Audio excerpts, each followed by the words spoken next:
On continue notre série Redécouvrir l'Église locale. On est dans notre 6e dimanche là-dessus. Des choses qu'on connaît peut-être un peu, qu'on connaît peut-être pas, qu'on connaît beaucoup, mais c'est bon de toujours revenir sur ces sujets-là. Ce matin, la question, c'est être membre de l'Église. Premièrement, thank you, sir. Si Guillaume se présente à l'ambassade canadienne de Beijing, Pékin en français, en entrant dans le bâtiment de l'ambassade, là-bas en Chine, quand il rentre dans le bâtiment là-bas, il rentre comme s'il était dans le territoire canadien, à l'ambassade. L'ambassade canadienne à Beijing possède l'autorité du gouvernement canadien et l'ambassade canadienne peut dire au gouvernement chinois « Guillaume Maisonneuve est vraiment un citoyen canadien ». Guillaume a un passeport canadien confirmant sa citoyenneté canadienne. Comprenez que ce n'est pas l'ambassade canadienne à Beijing qui fait de Guillaume un citoyen canadien. Non. Ce qui fait de Guillaume un citoyen canadien, c'est qu'il est né au Canada. Le passeport canadien de Guillaume ne fait que confirmer qu'il est un citoyen canadien quand il est dans un pays étranger, comme la Chine. De la même manière, l'Église ne fait pas de quelqu'un un chrétien. On devient chrétien en passant par la nouvelle naissance. C'est-à-dire, le Saint-Esprit m'a montré que je suis un pécheur perdu. Un pécheur perdu. Je suis coupable devant Dieu. Perdu pour l'éternité. Mais Dieu m'a tellement aimé qu'il a envoyé son Fils unique dans un corps humain à Bethléem. C'est Noël bientôt, on va souligner ça. Le Dieu Tout-Puissant qui vient sur terre dans un corps d'un bébé. Et ce Jésus va grandir à Nazareth et pendant toute sa vie, 33 années de sa vie, Jésus n'a jamais commis un seul péché. Il est venu ici-bas avec la mission ultime d'être le bouc émissaire pour mon âme perdue. C'est le bouc émissaire. Dans le dictionnaire, la définition de bouc émissaire, c'est une personne à qui on fait porter la responsabilité d'un échec collectif. Une personne à qui on fait porter la responsabilité d'un échec collectif. Dans l'Ancien Testament, c'est ça. Qu'est-ce qu'on faisait pour enlever le péché du peuple d'Israël? Bien, il y avait une chose en particulier, c'est écrit dans Lévitique, chapitre 16, au verset 21 et 22. Aaron posera ses 2 mains sur la tête du bouc vivant et confessera sur lui toutes les fautes des Israélites et tous leurs crimes, avec tous leurs péchés. Il les mettra sur la tête du bouc, puis il le chassera dans le désert par intermédiaire d'un homme disponible. Le bouc emportera sur lui toutes leurs fautes. Dans une terre désolée, on chassera le bouc dans le désert. Vous comprenez un peu la relation. Le pauvre bouc, il n'a rien fait de mal pour mériter une fin aussi atroce et tragique. Horrible. De la même manière, Jésus, pur, innocent, non coupable, a été mon bouc émissaire. Jésus n'a rien fait pour mériter une fin aussi horrible. Comme le bouc émissaire de Lévitique 16, tous mes péchés ont été transférés sur Jésus à Golgotha. Et grâce à Jésus, mon bouc émissaire, mes péchés sont pardonnés. J'ai la vie éternelle. Je suis déclaré non coupable devant Dieu, puisque Jésus a été déclaré coupable à ma place. Donc, l'Église ne fait pas de quelqu'un un chrétien. On devient chrétien par la repentance, par la foi, la nouvelle naissance, tout ça par grâce, on ne le mérite pas. Mais l'Église est l'ambassade du chrétien sur terre. Ici, c'est l'ambassade. Le pays du chrétien, il n'est pas ici, il est au ciel. Le pays du chrétien, il est au ciel. Sur terre, le chrétien est en pays étranger. L'ambassade du chrétien sur terre, c'est ici l'Église. C'est le lieu où se regroupent les citoyens du ciel. Après la dernière résurrection, on va aller vivre dans notre pays, le ciel. Physiquement. Ça va être quelque chose. En attendant, on est dans un pays étranger. Et régulièrement, on va à notre ambassade, notre assemblée. Mais notre ambassade n'est qu'un avant-goût, un petit avant-goût de notre pays, le vrai pays, le ciel. Notre ambassade, l'Église, est un petit aperçu de notre pays, pas aussi beau et parfait que notre pays au ciel, mais on est quand même bien dans cette ambassade. Ça nous console, ça nous fait du bien, en attendant d'être dans notre pays, le vrai.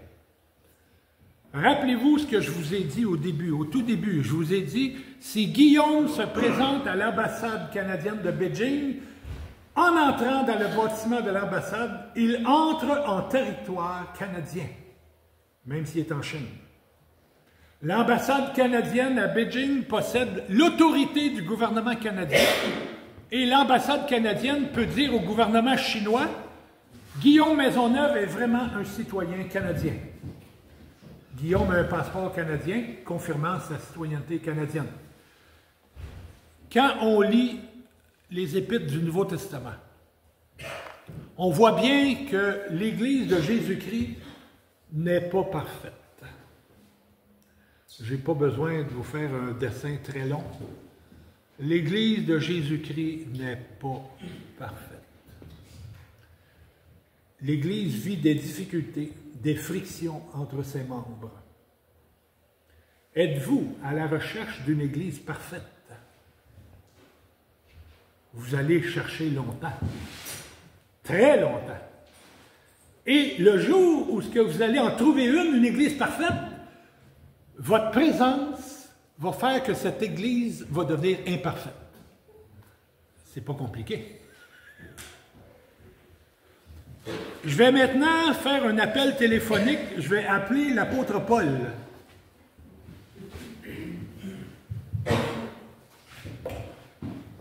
Allô, l'apôtre Paul? Bonjour, est-ce que je parle bien à l'apôtre Paul? Oui, c'est moi. J'ai un problème et j'ai besoin de votre aide. Quel est ton problème? Je suis déçu par beaucoup de choses dans l'Église à laquelle j'appartiens et j'en cherche une meilleure. J'aimerais avoir des informations sur certaines églises. OK. Et qu'est-ce que tu veux savoir? J'envisage de fréquenter l'église de Corinthe. Comment ça se passe là-bas? Premièrement, dans l'église de Corinthe, il y a des groupes. Il y a aussi des jalousies, des conflits et des divisions. Ils sont immoraux, fornicateurs. Et quand ils ont des disputes, ils vont devant les tribunaux au lieu de régler leurs problèmes entre eux. Oh non! Je ferais mieux de ne pas y aller. Justement, Daniel Marcoux m'en parle à chaque lundi soir. Et qu'en est-il de l'église d'Éphèse? C'était une église fondée sur la parole, mais maintenant, il y a beaucoup de gens sans amour dans l'église. Sans amour? Ouf, pas sûr que je vais y aller. Je pense que je ferais mieux d'aller à l'église de Thessalonique. À Thessalonique, il y en a qui marchent en désordre et n'aiment pas travailler. Ils se mêlent des affaires des autres. Wow! Incroyable! Comme c'est difficile. Et si j'allais à l'église des Philippiens? L'église des Philippiens serait une bonne option. S'il n'y avait pas ces deux sœurs qui ne sont jamais d'accord sur rien, se disputent toujours. Oh non, je n'irai pas non plus. Je vais plutôt aller à l'église de Colosse. Regarde bien, les Colossiens ont un problème qui est doctrinal. Il y a des incroyants qui veulent rabaisser le peuple. Il y a des incroyants qui veulent rabaisser la personne du Messie. Là-bas, c'est un désastre. Ils adorent aussi les anges. Tout va mal alors? Que se passe-t-il si je vais à l'église en Galatie? Dans Galate, il y a des croyants qui se mordent et se dévorent, ressemblant presque à des chiens. Et il y a aussi ceux qui prennent plaisir au désir de la chair. La situation est vraiment difficile parce qu'avant de vous parler, apôtre Paul, j'ai contacté l'apôtre Jean parce que je pensais que j'irais d'abord à Thyatire. Mais il m'a dit qu'à l'église de Thyatire, il y a une femme qui prétend être prophétesse et enseigne la prostitution et la consommation des sacrifices d'idoles. Ensuite, j'ai pensé à aller à Laodicée, mais l'apôtre Jean m'a dit qu'ils sont tièdes. Ensuite, j'ai pensé à aller à Pergame, mais encore une fois, l'apôtre Jean m'a dit qu'il existe des doctrines étranges, comme celle de Balaam et des Nicolaïtes. Tu sais, apôtre Paul, j'ai déjà pensé à aller à l'église à Jérusalem, puisque c'est de là que vient notre Sauveur. Mais même maintenant, il y a plein de murmures et de médisances. Et il y a beaucoup de croyants à double face qui acceptent de mentir au Saint-Esprit. Est-ce que tout cela est vrai, apôtre Paul? Oui, malheureusement, tout ça est vrai. Mais, apôtre Paul, qu'est-ce que je peux faire? C'est simple. L'Église, d'un point de vue humain, est imparfaite. Mais Dieu y travaille. Avez-vous oublié ce que j'ai écrit à l'Église d'Éphèse au sujet de l'Église de Jésus-Christ? Afin de le sanctifier, après l'avoir purifié par l'eau et la parole, pour faire paraître devant lui cette Église glorieuse, sans tache ni rien de semblable, mais sainte et sans défaut. Bientôt, nous serons l'Église parfaite, la congrégation des premiers-nés inscrits au ciel. Alors, je te donne un conseil très important. Ne cherche pas une Église parfaite, cherche le Seigneur Jésus dans une Église qui enseigne la parole telle qu'elle est écrite dans la Bible. Très bien, apôtre Paul. Je ne changerai pas d'Église à cause des problèmes dans l'Église. Je vais m'appliquer à lire ma Bible. Je comprends que tant que nous serons ici sur terre, il n'y aura pas d'Église parfaite.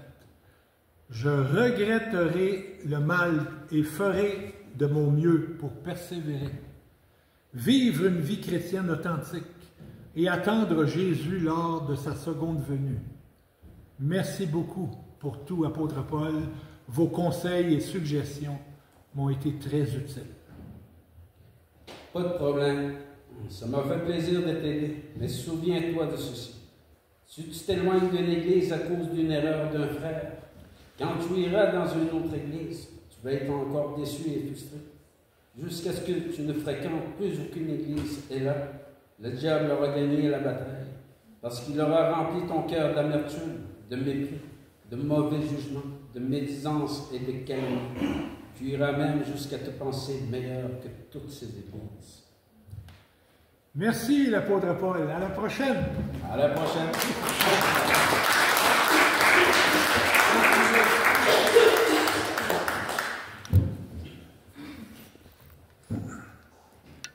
J'ai un forfait, si vous avez besoin de mon forfait téléphonique. Malgré toutes ces difficultés, C'est ça qu'on a cité, là. C'est ça que l'apôtre Paul a cité, les problèmes dans les églises. C'est pas un petit peu. Malgré toutes ces difficultés, l'Église de Jésus est encore là. Parmi les tâches de l'Église, il y a entre autres l'enseignement de la parole de Dieu, baptiser les nouveaux convertis et célébrer la Sainte Seine, comme on vient de faire.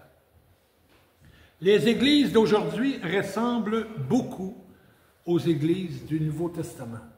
Chicane, médisance, faux enseignements, division, immoralité. Les chrétiens ont toujours eu de la misère à reconnaître que l'Église a l'autorité venant de la part de Dieu. Je répète ça. Les chrétiens ont toujours eu de la misère à reconnaître que l'Église a l'autorité venant de la part de Dieu. Pour les chrétiens, pourtant les chrétiens se plient à l'autorité venant des gouvernements ou l'autorité venant des parents ou des professeurs, mais l'autorité de Dieu venant de l'Église, beaucoup de chrétiens ont de la misère à l'accepter. C'est écrit dans Matthieu 16, 13 à 19, Jésus, arrivé sur le territoire de Césarée de Philippe, posa cette question à ses disciples. « Au dire des gens, qui suis-je, moi, le Fils de l'homme? » Ils répondirent, « Les uns disent Jean-Baptiste, d'autres Élie, d'autres Jérémie, ou l'un des prophètes. Mais vous, leur dit-il, qui dites-vous que je suis? » Simon-Pierre répondit, « Tu es le Christ, le Fils du Dieu vivant. » Jésus reprit la parole et lui dit, « Tu es heureux, Simon, fils de Jonas, car ce ne sont pas la chair et le sang qui t'ont révélé cela, mais mon Père qui est dans les cieux. Et moi, je te dis que tu es Pierre et que sur cette pierre je bâtirai mon Église, et que les portes du séjour des morts ne prévaudront pas contre elle. Je te donnerai les clés du royaume des cieux. Ce que tu liras sur la terre sera lié dans les cieux, ce que tu délieras sur la terre sera délié dans les cieux. » À quoi servent les clés? Les clés servent à ouvrir et fermer sur terre ce qui est ouvert et fermé au ciel. Les clés servent à ouvrir et fermer sur terre ce qui est ouvert et fermé au ciel. C'est-à-dire que l'Église exerce un pouvoir qui vient de Dieu, et ce n'est pas un discours très à la mode aujourd'hui, que l'Église exerce un pouvoir qui vient de Dieu. Matthieu 18, 15 à 20, « Si ton frère a péché, va et reprends-le seul à seul. S'il t'écoute, tu as gagné ton frère. Mais s'il ne t'écoute pas, prends avec toi une ou deux personnes afin que toute l'affaire se règle sur la parole de 2 ou 3 témoins. S'il refuse de les écouter, dis-le à l'Église. Et s'il refuse d'écouter l'Église, qu'il soit pour toi comme un païen et un péager. En vérité, je vous le dis, tout ce que vous lirez sur la terre sera lié dans le ciel, et tout ce que vous délierez sur la terre sera délié dans le ciel. Péager, c'est des collecteurs d'impôts qui très souvent en prenaient un petit profit, mettaient ça dans leur poche. Parce que l'impôt allait à Rome et il était supposé remettre l'impôt aux Romains, mais il gardait une petite partie. Matthieu était un péager, un collecteur d'impôts. Dans ces versets qu'on vient de lire, l'Église exerce un pouvoir qui vient de Dieu. Il y a aussi l'exemple du juge dans nos palais de justice, à cette île. Le juge détient l'autorité de la part du gouvernement. Le juge applique la loi du pays et rend un jugement officiel. Le gouvernement vote des lois et les autorités appliquent les lois, dont le juge. Comme si c'était le gouvernement qui parlait quand un juge se prononce, coupable ou non coupable. C'est comme si le gouvernement se prononçait. Il peut arriver que l'Église porte un mauvais jugement, comme les ambassades et les juges dans un palais de justice. Malgré tout, Jésus a donné cette autorité officielle à son Église. Quand le pasteur prêche en avant, il déclare ce que Dieu déclare. C'est une immense responsabilité. La première étape pour avoir son passeport, c'est-à-dire être membre d'une Église, c'est le passeport du chrétien. La première étape pour avoir un passeport, c'est d'être reconnu par l'ambassade de Dieu, être né de nouveau. Es-tu né de nouveau? L'Église doit reconnaître, es-tu né de nouveau? Deuxième étape pour avoir son passeport, être membre de l'Église, être baptisé. Es-tu baptisé? As-tu été baptisé? Parce que Jésus nous ordonne d'être baptisés. Dans le Nouveau Testament, ceux qui se rassemblent au nom de Jésus-Christ, ils baptisent au nom de Jésus-Christ. Ils baptisent les nouveaux. Quand quelqu'un se fait baptiser, en réalité, il déclare publiquement « J'appartiens à Jésus ». Et l'Église confirme qu'il appartient ou qu'elle appartient à Jésus, l'ambassade et le passeport. Acte 2, 41. Ceux qui acceptèrent sa parole furent baptisés et en ce jour-là furent ajoutés environ 3000 âmes. Je plaide coupable pour ceux qui ne sont pas encore baptisés. C'est pas mal de ma faute aussi. C'est pas juste de la faute des candidats, c'est ma faute aussi. Je n'ai pas assez invité. Mais on va y voir après le mois de décembre. Aussi, les membres prennent part ensemble à la table du Seigneur, la Sainte Seine, en se rappelant comment ils ont obtenu la vie éternelle. C'est le but de la Sainte Seine, c'est se rappeler comment on a eu la vie éternelle. Qu'est-ce que devenir membre d'une Église? C'est lorsque l'Église confirme la profession de foi d'une personne et supervise sa marche avec le Seigneur. Et ce chrétien devenu membre se soumet à l'Église.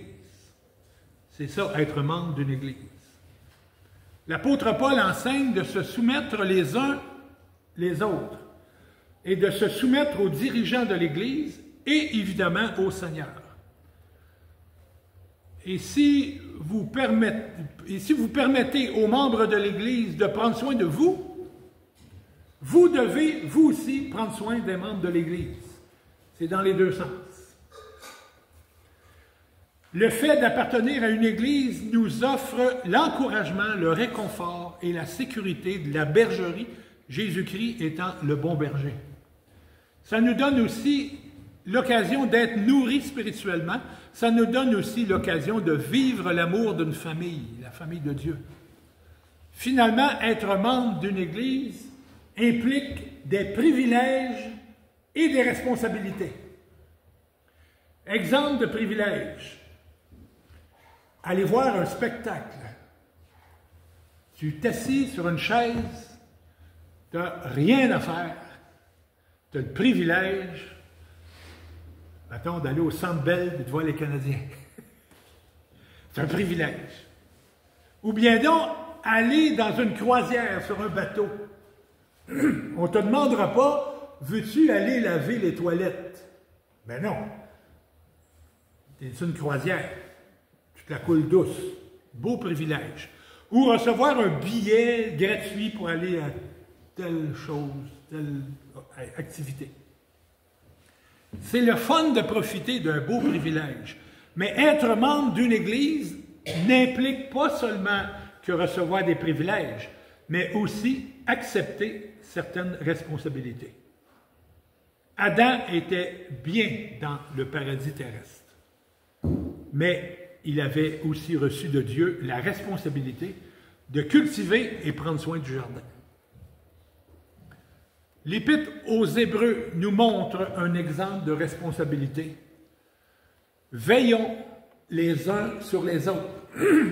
Responsabilité. Veillons les uns sur les autres.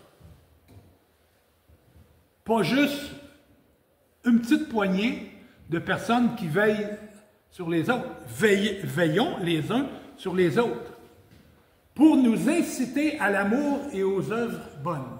N'abandonnons pas notre assemblée, comme c'est la coutume de quelques-uns, mais exhortons-nous mutuellement. Encourageons-nous mutuellement. Et cela d'autant plus que vous voyez le jour s'approcher.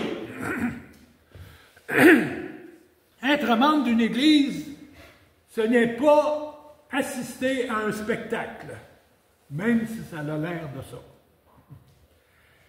C'est faire partie du spectacle, comme artiste, responsable du décor, responsable de l'éclairage, responsable du son, des costumes, de la publicité, de la comptabilité, de la conciergerie, de la billetterie, etc. Faire partie du spectacle. Es-tu membre de cette Église? Dans ce sens-là.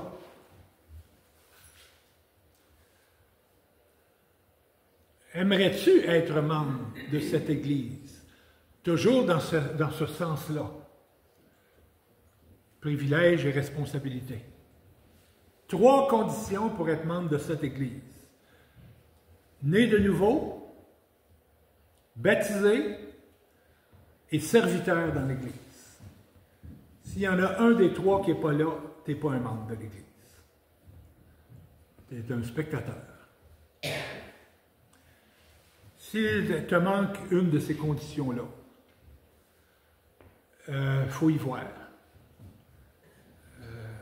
C'est pas compliqué, c'est rien de difficile, c'est des choses qui sont faciles à faire. Donc, être membre de l'Église, ça implique des choses. Avant, on était dans une religion, je me rappelle quand j'étais petit, j'étais dans une religion, on rentrait, on s'assoyait, on regardait, on écoutait. Il n'y avait rien à faire. Et on sortait. Jusqu'au dimanche suivant, on revenait encore dans le bâtiment, on écoutait, on regardait. Mais c'est un bien mauvais exemple d'église. C'est pas ça l'Église. L'Église, c'est le corps de Christ. On est tous pris dans le même corps ensemble.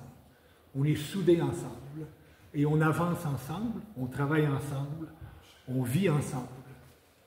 C'est la raison d'être de l'Église de Jésus-Christ, l'Église ici. Et soyons alertes à ça.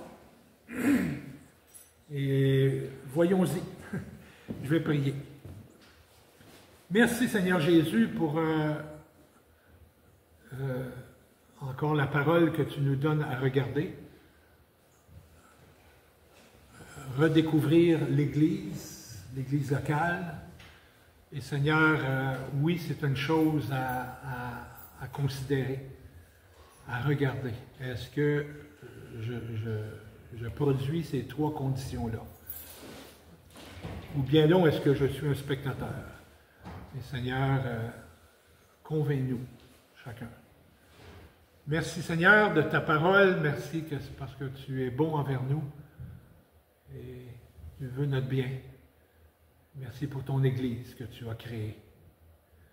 Et c'est toi qui l'as bâtie. Merci Seigneur Jésus. Amen.